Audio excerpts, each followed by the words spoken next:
Buen día, amigos. Estoy con Jesús Contreras Carrasco, un cananense que nació en 1946 en uno de los campos mineros, como lo es la Demócrata. Él fue minero durante 40 años, 20 en las 4C y 20 años en la minera María. Pero nos vamos a iniciar esta plática para conocer también un poco de sus antepasados, sus orígenes. Yo recuerdo don Francisco Contreras allá, de las personas sindicalistas de cuando yo estaba muy chamaco, pero los oía mencionar, es más, cuando entraban allá al sindicato empistolados, aquellos viejos. Pero vámonos con Jesús. Buenos días, Jesús. Buenos días, buenos días. ¿Cómo has estado, hombre? Ahí vamos a empezar. Oye, hablando, tú naciste en la Demócrata, ¿no? Exactamente, ahí nací, a las 11 de la mañana. Oye, para ser exactos. Oye, pues cabe mencionar, amigos, que Jesús, pues es hermano de aquel famoso Raúl el Chango Contreras, Rodolfo Contreras también, que fue síndico municipal, y Armando que trabajó mucho en la cooperativa, que hace poquito, bueno, por ahí nos lo encontramos y me dio mucho gusto saludarlo también.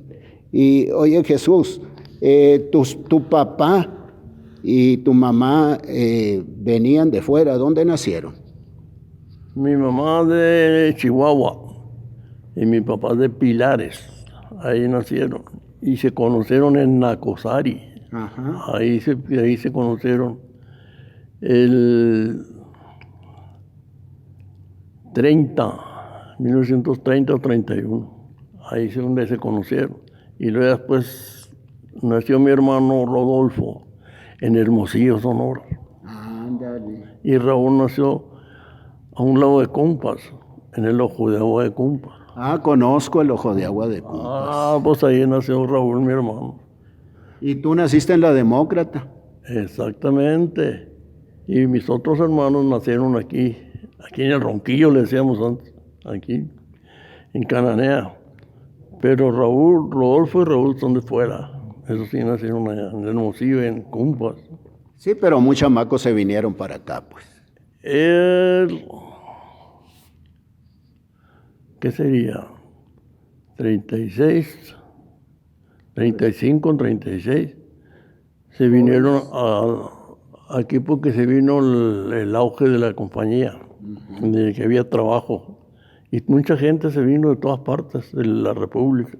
Y no nomás de la República, de todo el mundo llegó pero ya después que se hizo lo de la planta nueva. Pero me llama la atención que tu mamá ya nació en Chihuahua, pero una anécdota tuya que escuché, que ellos se vinieron de la parte donde nació de Chihuahua hasta Casas Grandes y se venían en carretas de caballos y con todo el ganado a buscar otras partes donde vivir, ¿no? Buscar el alimento. Así es. Porque traían animales de vacas, toros, caballos. Venían preparados para puro caminar y caminar porque no había manera. A ver dónde se asentaba la familia, ¿no? Y luego se vinieron a Pilares porque Pilares estaba en su apogeo. Entonces cuando llegaron, paró Pilares y se acabó el mundo y a buscarle por todos lados. Ahí fue donde se desparramaron todos. Uh-huh. Los que estaban trabajando ahí, los que iban llegando y vámonos, se acabó. Entonces después se fueron a Nacosari y de ahí de Nacosari, ahí se conoció con la familia de mi papá. Y luego ya se fue mis abuelos por parte de mi mamá, se fueron hasta Casas Grandes, porque ellos no venían de Casas Grandes, venían de Cuauhtémoc, de por allá al sur de Chihuahua. Esa fue una historia que se aventaron ellas increíble, a pie. Ese es algo especial por la nieve, por el frío, sí, por la sierra.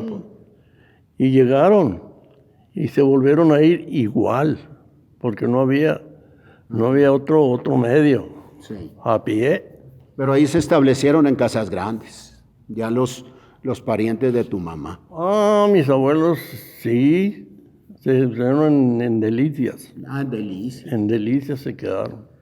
Pues fíjate qué historia, cómo se batallaba, pues esas familias y todo, pero pues también buscando el pipirín, el beneficio, pues para sobrevivir toda la familia, pero pues qué bonito recordar y comparar, pues qué ventaja nos tocó a nosotros vivir ya pues con nuestros papás, con trabajo y todo eso, ya era pues una niña mucho más feliz, más tranquila, ¿no? Oye, ¿y tú ahí te criaste en la Demócrata y venías a la escuela? ¿A dónde? La escuela Ignacio M. Altamirano. Ahí duré los 6 años, La primaria. porque de ahí brinqué a la secundaria. ¿Eh? Y allá nos veníamos en un camión que nos puso el gobierno para dejar la gente de Buenavista, los estudiantes. Ahí nos íbamos en el camión, nos veníamos en camión. El sifón, decían. Lo oí mencionar, fíjate. Oye, entonces ya después de secundaria tú cumpliste los 18 años ya que saliste y a trabajar. Sí, luego, a trabajar porque no quise seguir estudiando, sinceramente. Pero mis padres y mis hermanos me apoyaban. Ajá. Pero yo por andar haciéndole al vivo, pues Sí. no. Y batallé mucho batallé. Y todavía ando batallando porque ando vivo aquí, pero sí. Pero trabajando, pues, ¿no? Como tantas, es que te daban la facilidad de ellos entre todos de darte estudio, pero tú quisiste seguir aquí en el trabajo de la empresa y te fue bien. Aquí andamos, fíjate. Y luego fue al arte de oficio, estudiar soldadura. Y eso, cuando estaba en la escuela esa, me relacioné con los trabajadores de la compañía. Ándale. Y me ayudaron Para entrar para entrar otra vez. Entonces, cuando entré en 1970, me mandaron al Tajo en 1973 y ya conocí a esa gente yo y me ayudaron a que yo me quedara de planta. Ellos me hicieron una mano. Pero en el 70 dices. En 1970 entré a la compañía. Entonces, pero habías entrado a las 4C anteriormente, ¿no? Sí, pero pues, saliste. y me fui de vago. Te fuiste de vago, pero a estudiar a la Artes y Oficios. Sí, estuve en el arte de oficio, anduve de vago. En Hermosillo, me acuerdo. Sí, entonces ya cuando vine, me ayudaron ahí, me dijeron, no, aquí te vamos a ayudar para que te quedes. Y yo, eso no se me olvida, son cosas que no se olvidan porque ellos me ayudaron. Sí, y Tatarain. don Manuel. Sí, don Manuel, el zurdo Moreno. El zurdo de la planta nueva. Emiliano Moreno, el Casablanca. También. Eran como unos 4 o 5 que me echaron la mano. No se me olvida que me Y ayudaron. aparte que Rodolfo y Raúl ya andaban ahí, pues también, porque en los años 70 era cuando se mexicanizó la empresa minera, el 71, ¿te acuerdas? Se hizo mexicana. Cuando vendieron las acciones. Ajá, anda. Los Anaconda de Nueva York vendieron las acciones a unos tejanos y los tejanos no la quisieron y se la vendieron al gobierno mexicano. Sí, pues es que Echeverría traía esa consigna de mexicanizar Sí, algunas empresas, que duró hasta el 89 esa mexicanización, cuando ya se vino la quiebra y pues y a cambiar pues a cambiar de trabajo, que todavía te tocó después ir a trabajar a la empresa minera María. Sí, después con la quiebra, batallé un rato por fuera aquí y luego entré a la mina María y en la mina María duré 20 años, muy a gusto, porque andamos puros mineros viejos. Sí. O sea, todos los que trabajamos en la compañía ya que habíamos salido, nos dieron trabajo en la mina María. Qué ventaja, el buen hombre, me acuerdo, Bojorquez. Sí. Bojorquez y otros. Y qué bueno, porque al entrar ahí a la Minera Marías, pues algunos salieron con pensión del Seguro Social. No, sí, la mayoría. ¿Verdad? Sí, unos, había que te dijera, pues la mayoría que estábamos ahí ya sabíamos manejar maquinaria. Sí, los jalaban ahí. Y le gustó la empresa eso, por eso nos dio un trabajo. Había experiencia. Qué bueno. Oye, ¿te acuerdas allá los barrios? Porque pues ustedes también te tocó ahí conocer en los años 50, principios de los 60, ya el ambiente pues musical, el ambiente, porque pues yo soy de la Tercera Oeste y ahí veía pues todos los Contreras, lo que es tus hermanos, te veía a ti ahí. Pues en mi oficio, ¿no? Pues yo empecé de 16 años a trasquilar gente, entre comillas digo trasquilar, pero pues a cortar el pelo, ¿no? Y me acuerdo que estaba, no se me olvida el movimientazo que había en nuestro barrio, pudiéramos decir, ahí en la Tercera Oeste. La Tercera Oeste, pues todo lo que es desde la Juárez, la Durango y hasta la Guerrero, todo ese medio de negocios, como estaba transportes, como estaba la cooperativa, la carnicería, estaba el Cinefox, estaban los carros de sitios, estaba, bueno, abarrotes, dulcerías, peluquerías, cantinas, billares. Era un movimientazo a todo dar, y sobre todo pues que ahí llegaban todo mundo en Transportes Norte de Sonora. ¿Te acuerdas ese ambiente de los boxeadores, de los músicos, de todo eso? Sí, me acuerdo cuando estaban Transportes, ahí donde está el veracruzano. Ah, sí. Ahí llegó el camión de transporte. Llegaba uno a las 11 y el otro llegaba a las 2 de la mañana. 2 corridas. Allí estuvo antes Transportes. Ahí estuvo, ahí fue. Y luego, Pues después lo cambiaron ahí, pues a la Durango, un poco más allá, enseguida de Las Palmeras para allá. no, Eso fue en los 60. Pero ahí empezó, ahí llegaba el transporte. Donde era el veracruzano. Después el veracruzano, ¿te acuerdas que estaban unos chinitos ahí? Enrique Lee, su esposa Eva, yo me acuerdo de esos chinitos. Sí, era la botana del sábado y el domingo. Iba la gente a cenar ahí, así como tradición, ir al veracruzano. A comer chapsuy. Ese era A mí me tocó ir. Era Cananea, pues. Ahí estaba Cananea. Ahí. Sí, ese pedacito. Y ahí llegaba el autobús de transporte a las 11 de la noche y a las 2 de la mañana. Uh-huh.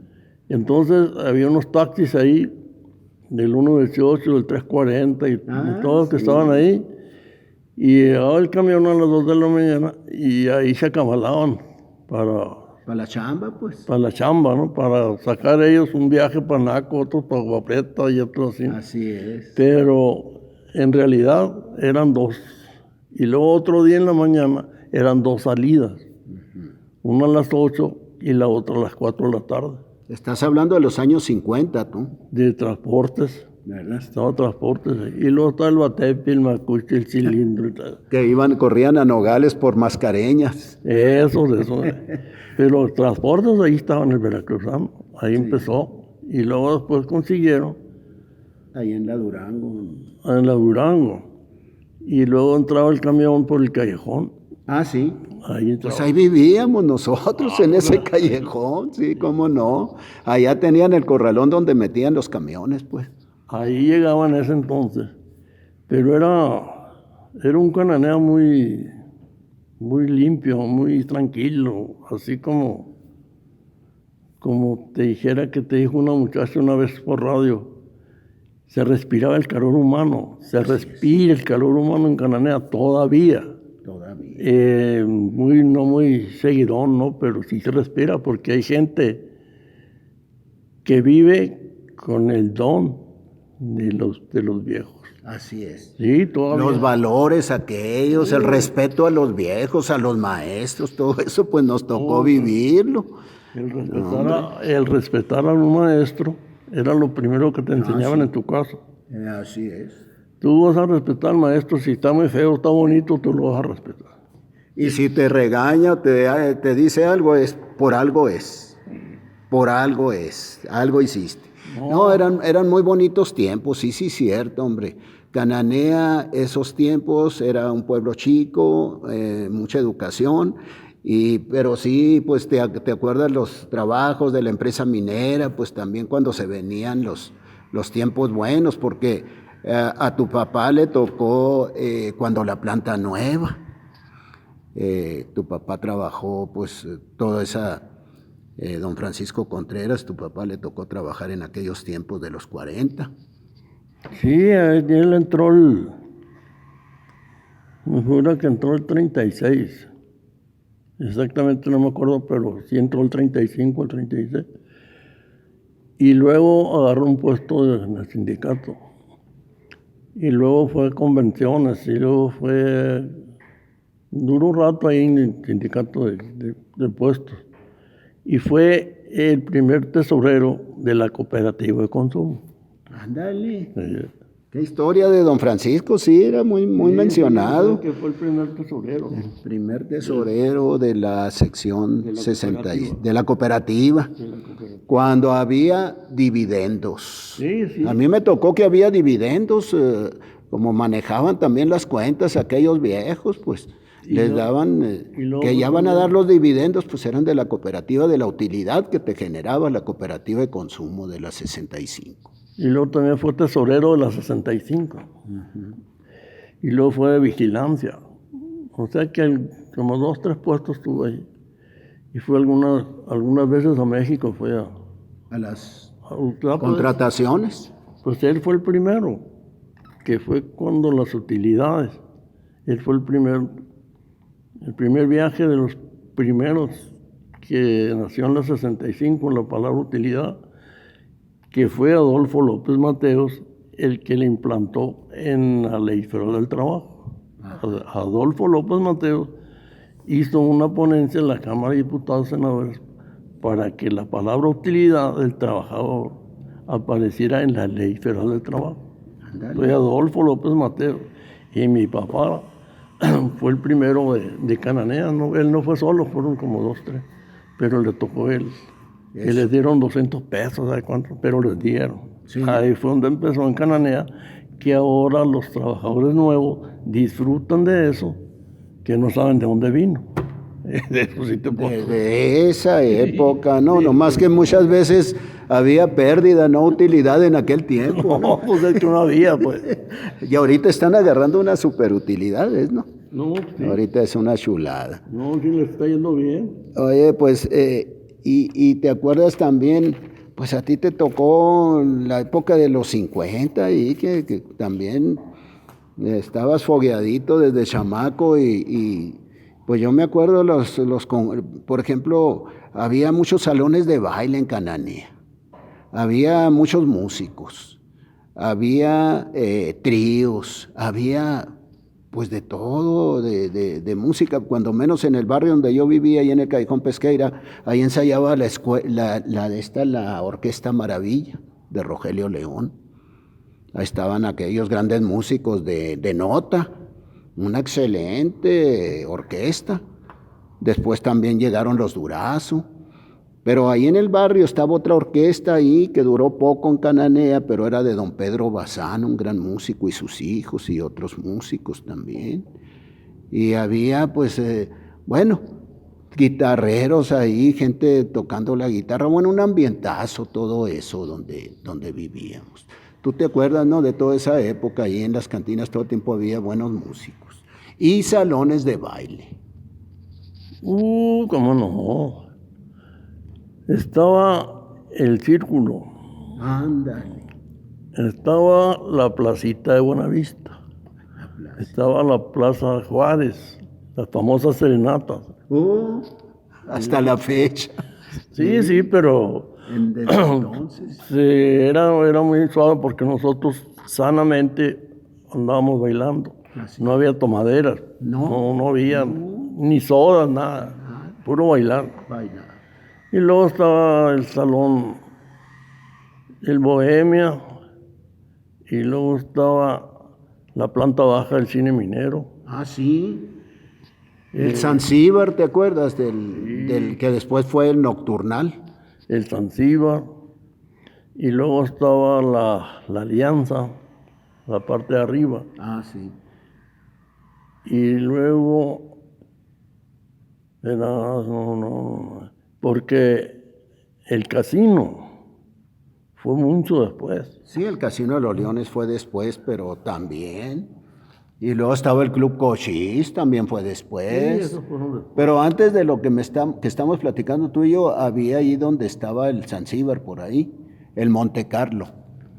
Ah, sí, pero Pero eso ese es no, mucho antes. no. Mucho antes, ¿no? Ya me hace muchos años. No, sí, vamos, sí, ya fue antes de los 50, fue por allá en los 40. No, del Zanzíbar, del Bohemia, del Círculo, de la Placita del Pueblo, del Parque Juárez, de las casas que se hacían los bailes con puro radio. Ah, sí. Eso sí me acuerdo. Con tocadisco. Sí, o tocadisco radio, ¿no? La FQ. Sí, Y vivíamos felices. exacto. Bailábamos y entreteníamos ahí, platicando ahí, chamacos, jóvenes. Y luego se acababa la radio XCFQ y entraba cualquier cosita que le movías al botón del radio, entraba Oklahoma. Entonces oíamos las canciones aquellas que de Elvis Presley, de Frank Sinatra en Oklahoma, y de conjuntos como, pues en aquellos tiempos hasta los Beatles, los Creedence, los Rolling Stones, todos esos. Nomás le movías poquito, pero era Oklahoma. Pero eso de Oklahoma Entraba la radio. entró, sí, se oía muy clarito. Sí.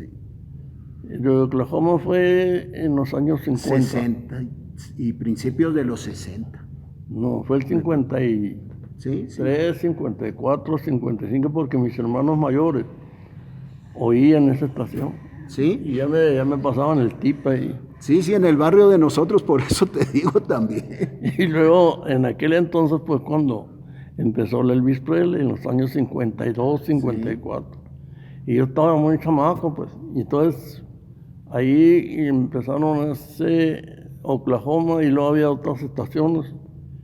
Pero la que se veía más clarito era Oklahoma. Sí, pues yo me acuerdo ahí, cualquier radio de bulbos, Ahí. de esos, con ese le movían poquito, ya estábamos oyendo esa música, pues antes que llegaran a la FQ esos éxitos. Sí, por ejemplo, tú mencionaste ahorita los Beatles. Esos fueron el 62, por ahí 63. No, los Beatles salieron en el 58. En 1958 salieron los Beatles. Pero no se hicieron famosos hasta 1960. 60. Y luego estaban los Rolling Stones y luego estaban los Los Saxon. Creedence. Los Saxon, esos sí los oíamos en la FQ. Sí, los Estaban todo su apogeo en los años 60, principios de los 60, como el 62, pues hasta los Boobies, acuérdate, yo me acuerdo el 62, 63, ahí en el barrio tocaron los Boobies Boys de Buenavista, aquí, locales, con Ricky Brown, que era el vocalista. Es que los Saxon son de 1957. Ahí se empezaron a formar y son de Cananea. Sí, los Durazo, eran de aquí de Cananea, parientes de Rafael y Antonio, de Miguel, todos ellos. Y el cantante, el Frankie, es de un lado de Nacosari, de Esqueda, por ahí. De ahí es el Frankie, no es de Diego Prieto. Sí, estuvo Polo, aquel que cantaba, No, ese es pero estuvo antes con los Saxon también. No, Polo. El Polo, Sí, es el que cantaba por qué se fue, por qué murió, sí. y con los Saxon. sí, pero cuando vinieron los Saxon aquí a Cananea no venía el Polo. No, esa es otra cosa, yo te estoy diciendo antes del Frankie, no, era otra época. Yo me acuerdo de la historia de ellos, pues, de aquí los vecinos pues había mucho conjunto, ¿no? Y tú me estabas diciendo una de las veces que aquí había mariachi de planta también, en esa época, en los 50. Sí, cómo no, ahí en la cabaña del tío Tom, ahí estaba el mariachi, sábado y domingo, y luego se amanecían. Y luego se iban para afuera al recreo, allá por donde está la oficina de gas. Y un lado estaban los tríos y el otro lado los mariachis. Un lado los tríos y el otro los mariachis. Era música en vivo. Sí. Y la gente los contrataba. Se hacían una Cooperacha.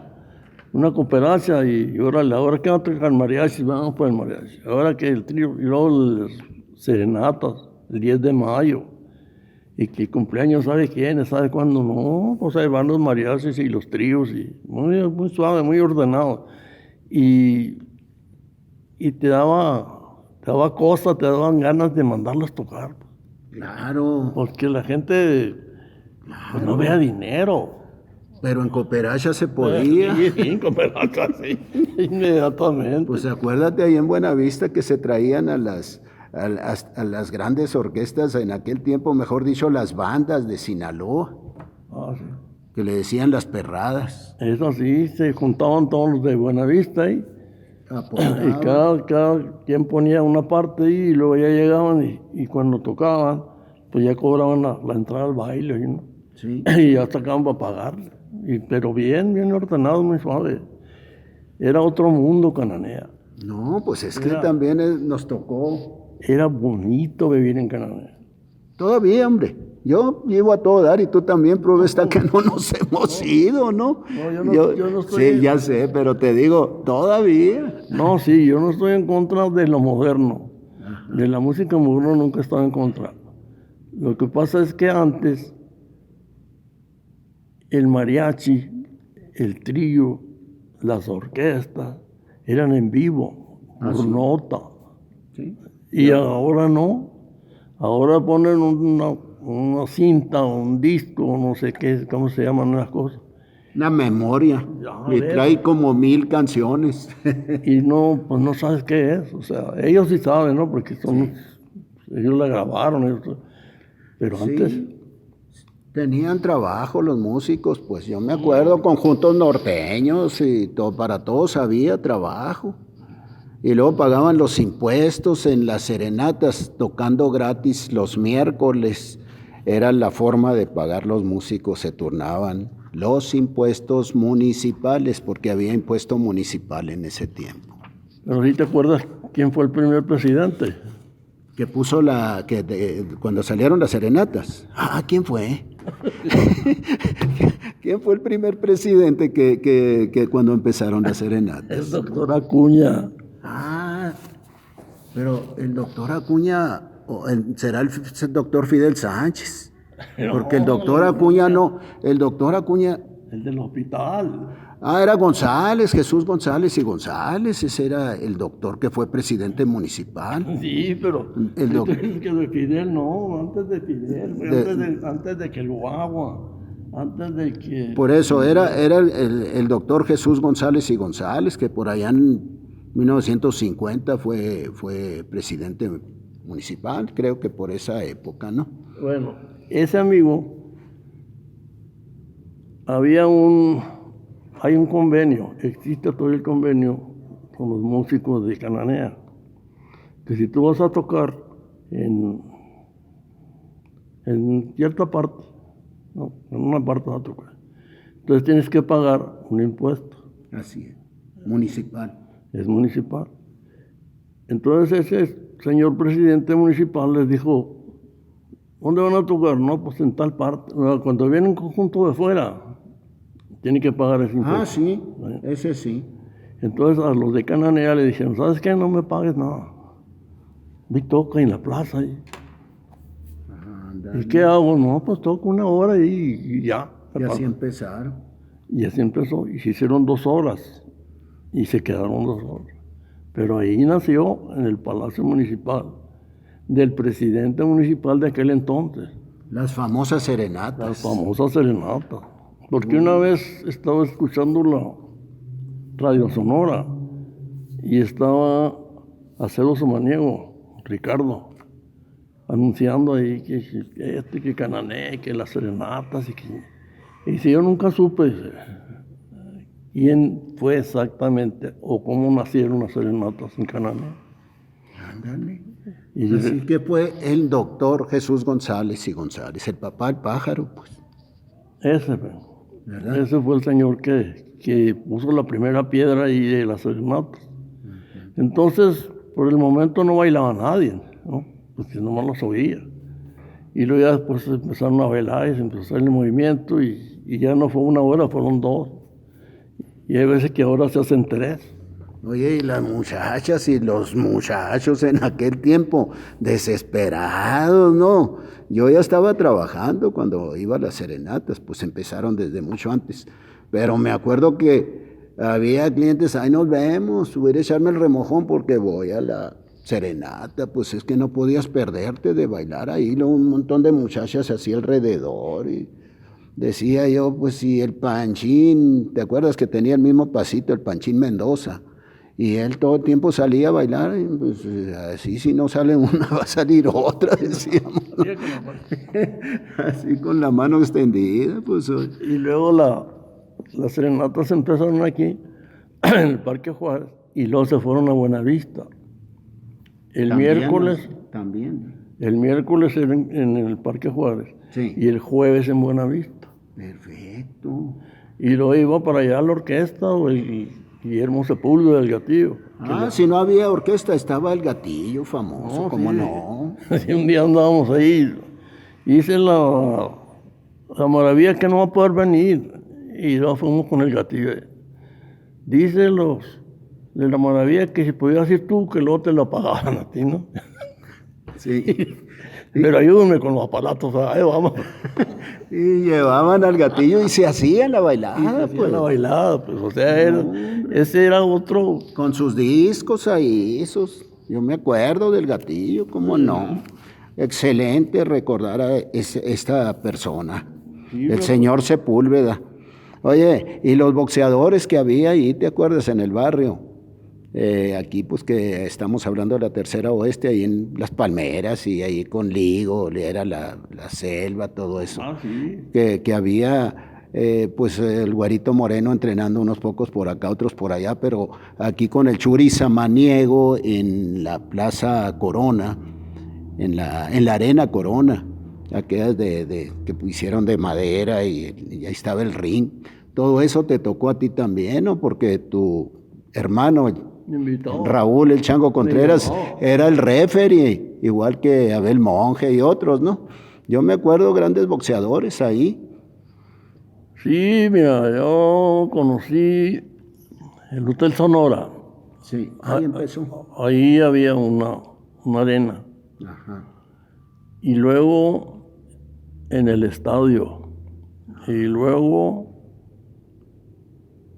en la Ford, donde estaba la Ford. Y luego en el patio, con Samaniego. Ajá. Sí, y luego en el cuartel, Cruz Gálvez. También. Del 16º Batallón de Infantería, así se llama el cuartel. Sí. Cruz Gálvez. Cruz Gálvez. Ahí también hubo una arena de box. Ahí boxeaba, porque antes el habitante de Cananea era muy deportista. Sí. De básquetbol, voleibol, béisbol, ni se. Y luego había softball varonil y femenil. Ándale. Y luego allá en Buenavista también había softball varonil y femenil. Y luego había básquetbol varonil y básquetbol femenil, por los dos lados. Aquí también en el Ronquillo que le decíamos nosotros. Sí, muy deportista, pues, la gente. Eso. Y había 2, 3 figuras dentro del box, como Calingas Morales, como Villavicencio. José Luis Villavicencio, sí. Como el Negro Veloz. Como el Negro Veloz, como Monje. Ah, sí, Monje, Abel Monje. Peleó con el Indio Ortega, de Agua Prieta. Y el Aztequita Sonorense y el Negro Veloz peleaban en Nogales y luego peleaban aquí en el estadio Mártires. Se puso pero bien bonito, bien suave, mucha gente, muy a toda. Había mucho deporte y la gente asistía. Sí, pues los domingos, los sábados, a todos asistía. Oye, para ti el mejor boxeador de Cananea, bueno, de esa época, porque dicen que antes había otros como el Macaco Monje, un tío de don Gildardo, había, creo que don Leandro Fraijo era boxeador, el Firpo Cimental, eran buenísimos de otras épocas, pero de los que conocimos tú ahí en los 50 y pues parte de los 60, ¿cuál para ti era el mejor boxeador, consideras tú? El mejor boxeador para mí en Cananea, Sí, de esos. Carlingas Morales. Ah, sí. El Carlingas Morales para mí fue el mejor boxeador que yo he visto en Cananea. He visto muchos boxeadores he visto. ¿Lo viste boxear con gentes que traían de otras partes? Sí, lo vi boxear con algunos gente aquí en Cananea. Y se defendió muy bien, muy bien. Y todo el mundo lo admiraba. Todo el mundo decía, mira qué aventado el chaval mira qué aventado. Nomás que quién sabe qué pasó, que pues no subió, no sé. No llegó muy lejos, pero sí se notaba a él. Era de Cananea Vieja él, ¿no? Sí, de Cananea Vieja. De allá vayando para el Ejido, para allá. Llegando al Ejido de Cananea Vieja, por ahí viví. Allá murió en Tecate. Ah, se fue de aquí. Sí, se fue como el 50 y tantos, 60. 62, 63, como el 63 se fue de aquí, 64. Y mucha gente lo veía allá en San Luis, en Tecate, y lo saludaba. Mucha gente lo admiró por la manera de boxear, ¿no? Mucho, pero muy aventado. El Negro Veloz también, sí. O sea, no le quitamos mérito. Monje también. José Luis Villavicencio era fajador. También Villavicencio, o sea, me tocó verlos, pues, pero el que me llamaba más la atención a mí era el Carlingas Morales. Sí, yo escuchaba a mucha gente hablar de Carlingas Morales. Hay mucha gente que estaba conmigo de acuerdo con la manera de boxear del Carlingas. Uh-huh. O sea, porque una cosa es boxeador y otra cosa es fajador y otra cosa es hay un boxeador que no le gusta que le tienten la cara. Uh-huh. Y el Carlingas Morales no. Él entraba. Él entraba a las trompadas de día y de noche a la hora. Que le den y de dar y que me den. Sí, por eso era tan aventado él, que todo el mundo lo admiraba por eso. El Negro también, el Monje también, el Broxerac, el Villavicencio, o sea, no estoy en contra de ellos. No se les quita. Pero tu admiración era por el Carlingas. Pues todo el mundo estábamos de acuerdo con él, de que él sí, efectivamente era muy buen boxeador, de conocido a nivel estado, no nomás aquí en Cananea. Cuando fue a los estatales allá, pero todo el tiempo ganaba. Sí, pero nosotros sabríamos qué pasó. No, pues a lo mejor se fue y le salió otra oportunidad allá y ya no siguió en el boxeo, no sé, ¿no? No, o sea... Pero dejó buena huella en Cananea. Exactamente, dejó muy buena huella dentro del box. Perfecto. Sí, oye... Él le ha dado los guantes de oro. Sí, se los merecía. Sí. Oye, ¿te acuerdas cuando ponía don Ramoncito los carteles? Así que andaba pegando carteles, aquel señor chaparrito, don Ramoncito, ponía los carteles. Todavía me acuerdo un cartel que puso en Las Palmeras y ahí en que el Changuito también, que tenía el puestecito ahí abajo de la Alianza, en la Durango. Y que ponía los carteles, el Pajarito Moreno contra el Ratón Macías en los años 50. Todavía me acuerdo, sí, todo el mundo esperando esa pelea y que ganó el Ratón, le pegó al Pajarito, pero mucha gente le iba al Pajarito Moreno también. No lo vas a creer, pero toca la casualidad que una vez yo estaba en México y estábamos en una parte donde venden tacos, ahí, en la calle, pues. Sí. Y la señora estaba platicando que uno que estaba ahí era hermano del Pajarito. Ah, sí. Y que se había muerto ese día. ¿Quién? El Pajarito. El Pajarito. El Pajarito Moreno. Sí. Pajarito. Y ya me dijo, ¿lo conoce? Sí, le digo, pues ahí lo veía en el Box y Lucha.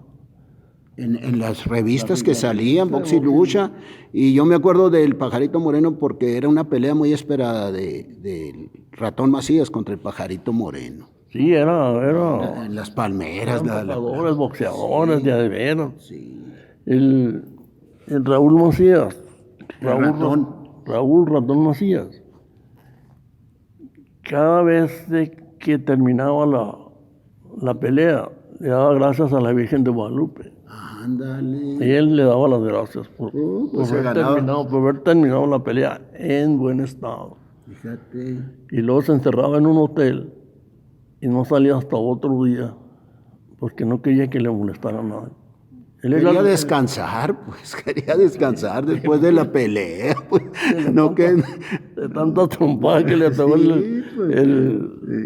¿cómo se llamaba? El japonés.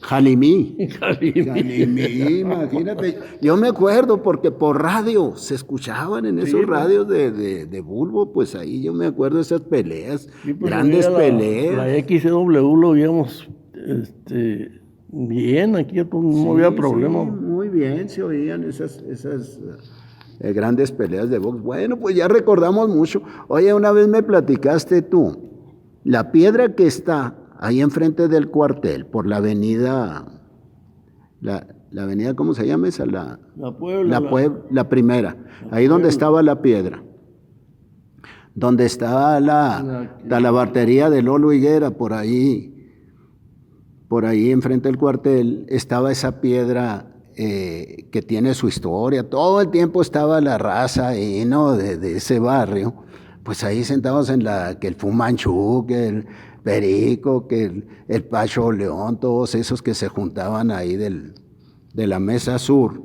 el Tirso Arias, me acuerdo que pasaba yo, pues, diferentes etapas, pero tiene su historia esa piedra, y ahí está todavía. ¿Y qué me puedes platicar? Porque una vez te escuché a ti platicar el origen, cómo pusieron esa piedra grande ahí, media redonda, así que muy pesada, que hasta la fecha, ¿no? Ahí la dejaron como un símbolo de la Mesa Sur.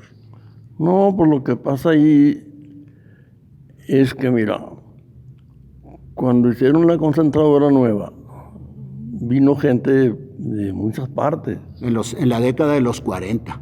Sí, en el 1940, 44. Entonces hicieron un camino especial para hacer unas casas que se llama la Planta Nueva. Ajá. Entonces había tractores y motoconformadoras y compactadoras y todo eso tenía la compañía.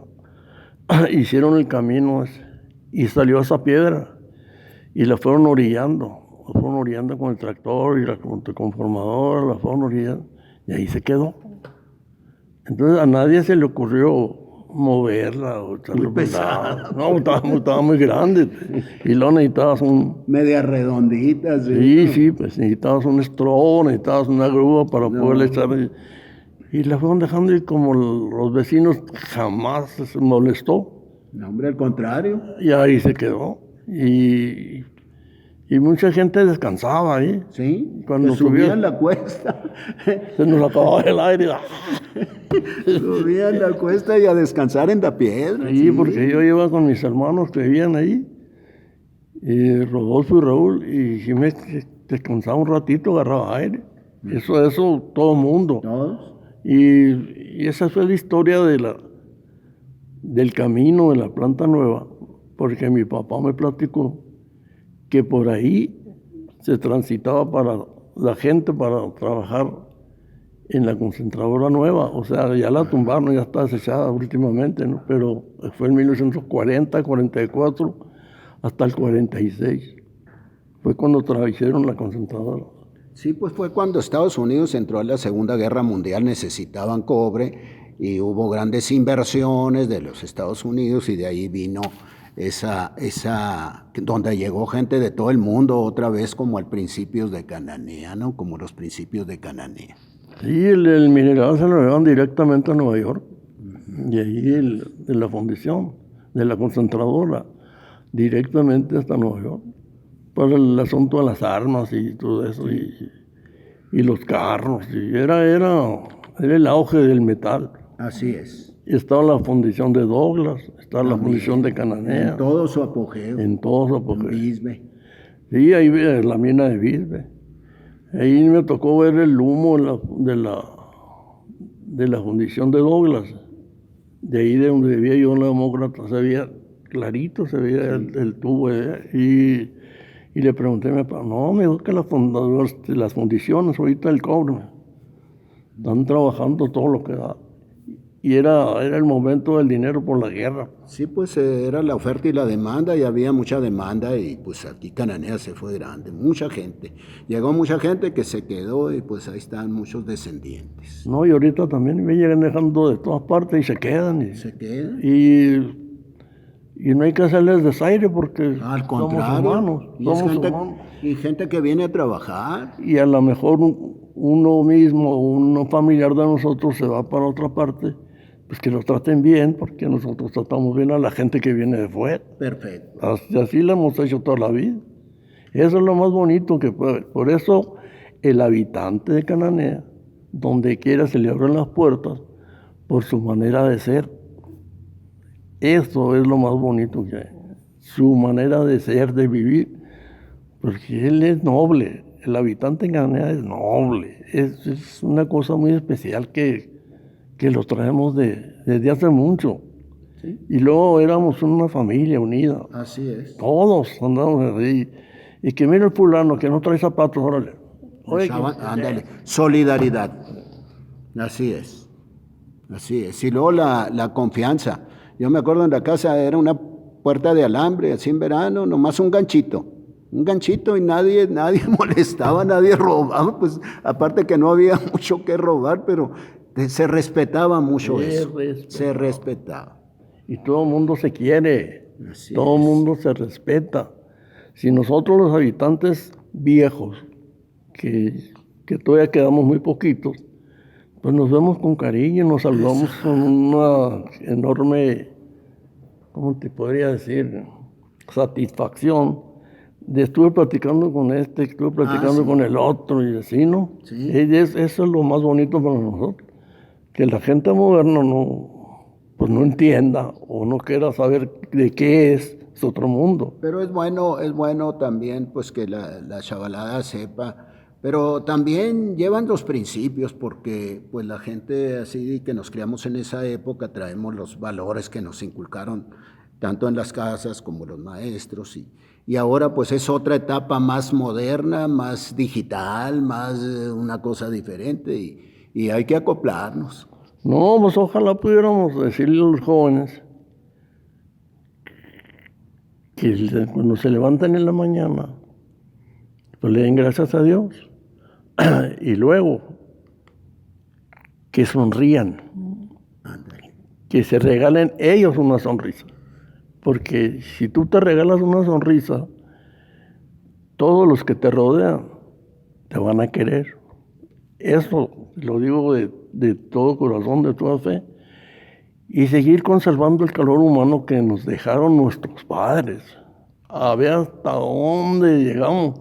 Pero hay que tratar de inculcarlo en todos los habitantes, despacito, sin hacer ruido. Nos queda poquito, ¿no? Pero ese poquito hay que disfrutarlo. Sí, hay que disfrutarlo y aprovechar para decirles que el calor humano de los habitantes de Cananea es único en el mundo. Nada más, eso te digo, pues, Perfecto. para que te des una idea de lo que yo quiero Cananea. Ya sé. Y los habitantes de Cananea. Pues muchas gracias, estuvo muy entretenida esta plática con Jesús Contreras Carrasco, un buen amigo, hermano de Raúl El Chango Contreras, de Rodolfo, de Armando, bueno, y todas sus hermanas también. Y me da mucho gusto, pues me despido y muy agradecido por esta plática, ¿eh? No, de lo contrario. Es para mí un verdadero honor que te hayas molestado en escuchar un poquito de lo que me acuerdo. Porque hay muchas cosas que sí medio me acuerdo, pero no tan a gusto cuando viví en Cananea. A gusto. Te deseo lo mejor. Feliz Navidad a ti y tu familia y que el próximo año no te me vas a enfermar. Muchas gracias. Igualmente, mi amigo. No más. Estoy pidiendo mucho.